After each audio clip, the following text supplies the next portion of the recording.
தேனி மலைவாழ் பெண்களுக்கு பாலியல் தொல்லை கொடுத்ததாக வனத்துறையினர் மீது எழுந்த குற்றச்சாட்டு குறித்து கியூ பிரிவு போலீசார் விசாரணை மேற்கொண்டு வருகின்றனர். அதுகுறித்த தகவல்களை செய்தியாளர் பாலாஜியிடம் கேட்கலாம்.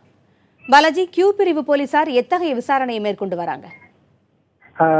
பூங்குழலி, இன்னைக்கு பார்த்தோம்னா கியூ பிரான்ச் பிரிவினர் அதாவது பாதிக்கப்பட்ட அந்த பெண்களிடம் நேரடி விசாரணை நடத்திட்டு வராங்க. அது என்ன மாதிரி விசாரணை பார்த்தோம்னா, சம்பவத்துல ஈடுபட்ட நீங்க புகார் கூடப்பட்ட அந்த வனத்துறை யார் அவர் சீருடையில இருந்தாரா, எத்தனை நபர்கள் அங்கு இருந்தாங்க, அந்த சம்பவத்தில் என்னென்ன நடைபெற்றது என்பது குறித்து விசாரணை முதல் கட்டமா நடத்திக்கிட்டு இருக்காங்க.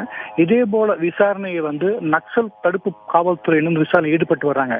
இதை தவிர்த்து பார்த்தோம்னா, இந்த பகுதியில் பல்வேறு தொண்டு நிறுவனங்கள், அதாவது பார்த்தீங்கன்னா மதுரையை சேர்ந்த எவிடன்ஸ் அமைப்பு, அப்புறம் ரூடெக்ஸ் போடியை சேர்ந்த ரூடெக்ஸ் தொண்டு நிறுவன அமைப்பு ஆகியோர் பாதிக்கப்பட்ட மக்களிடம் எந்த வகையான அடிப்படை வசதி இருக்கு, இந்த சம்பவத்தை குறித்து ஒவ்வொரு துறையினர், அதாவது ஒவ்வொரு தொண்டு நிறுவனத்தை சேர்ந்தும் தொடர்ந்து விசாரணை நடத்திட்டு இருக்காங்க.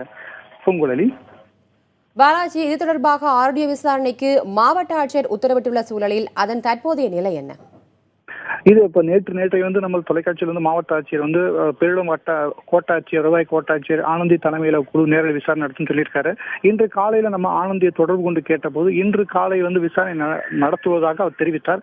ஆனால் தற்போது வரை அவர் விசாரணை நடத்துவதற்கான எந்தவித ஏற்பாடும் நடக்கல. இன்று மாலைக்குள்ள அவர் விசாரணை தொடங்குவார் என்று எதிர்பார்க்கப்படுகிறது. மேலும் இந்த வழக்கு பாதிக்கப்பட்ட பெண்ணிடம் விசாரணை நடத்தி பின்னர் அந்த பலியிடன் ஆண்களிடம் நொறுக்கப்பட்ட அந்த கடமலை கொண்டு வன அலுவலகத்தையும் மற்றும் இந்த புகாருக்கு உள்ளான வனத்துறை அதிகாரியிடமும் இவர் விசாரணை நடத்துவார் என எதிர்பார்க்கப்படுகிறது.